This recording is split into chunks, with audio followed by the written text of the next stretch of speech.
You've probably heard that success always follows straight lines. High school accolades, perfect exam scores, college honors, then a stable career. But some of the most famous people who ever lived broke every part of that rulebook. They skipped classes, bombed exams, frustrated teachers, yet years later, they stood on the world stage clutching Nobel Prizes.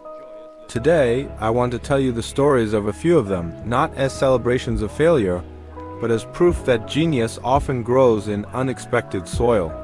Albert Einstein is the one everyone thinks of first when you talk about brilliance, relativity, and reshaping science. But what about the earlier Einstein, the student who skipped lectures, who ignored subjects that didn't interest him, who finished second last in his class at the Zurich Polytechnic in 1900? He often avoided lectures if he felt his professors weren't teaching what he cared about. He spent much of the time studying what truly pulled him, Maxwell's electromagnetic theory. Books in philosophy and physics, little notebooks passed between friends. He even used notes from his classmates instead of attending all the required classes. He graduated, yes, but not as a star student.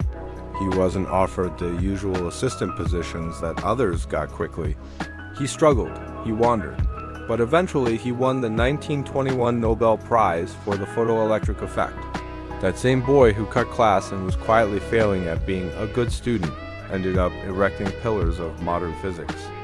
Then there's Tomas Lindahl, Swedish biochemist who won the 2015 Nobel Prize in Chemistry for his groundbreaking work on DNA repair.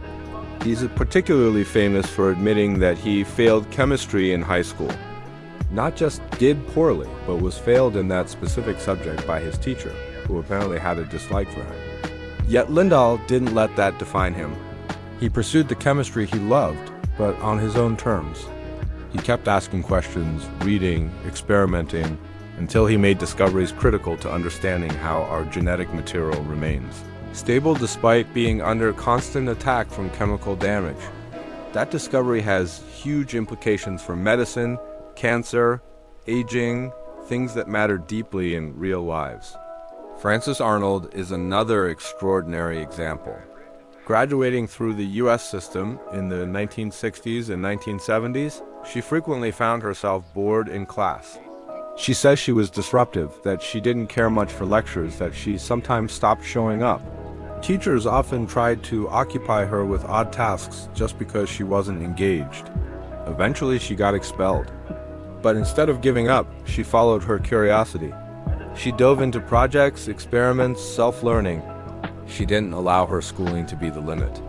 In 2018, she won the Nobel Prize in Chemistry for her work in directed evolution, reshaping enzymes, in ways that revolutionized synthetic biology and industrial chemistry. Her story shows that when classes feel limiting, sometimes independence becomes the greatest classroom. There are others. David Card, who won the Nobel in economics in 2021, grew up doing farm work, learning by doing, not in perfect test conditions. Elinor Ostrom, the first woman to win the Nobel Prize in Economic Sciences, was originally rejected when applying for a PhD in economics, told she didn't belong in big schools. Carol Greider struggled with dyslexia as a child, meaning she had a harder time with reading and traditional classroom learning, yet she discovered telomerase, an enzyme essential to understanding how cells age and how cancer can spread if the mechanism fails. These aren't small achievements, they are breakthroughs at the frontier of human knowledge. What do these stories have in common? First, a refusal to let early academic struggles define ability. A failed exam, a skipped lecture, a teacher's dislike, none of these permanent roadblocks. Second, a deep internal drive, curiosity that wouldn't be stifled by syllabus, boredom that turned into experimentation, independent study when lessons didn't satisfy. Third, the ability to use setbacks, wasted classes, failed subjects as fuel to explore what truly fascinated them, rather than forcing themselves into molds they didn't fit. And what does that teach us? It means that educational systems, tests, grades, they measure only a part of intelligence. They often reward conformity, discipline, obedience, memorization, but creativity, originality, Insight, those often blossom when people break away from what they're supposed to do. The Nobel winners we've seen didn't start perfect. They didn't always follow instructions. What they had was something more important: bold ideas, passion, discipline in their own way, and resilience. So if you've ever felt lost in class, bored by the syllabus, or afraid you'll fail, remember these stories. Einstein didn't ace every subject. Lindahl was failed in chemistry. Arnold was expelled. Yet each of them went on to change science and win the Nobel. Your setbacks aren't your destiny. They can be the beginning of something great.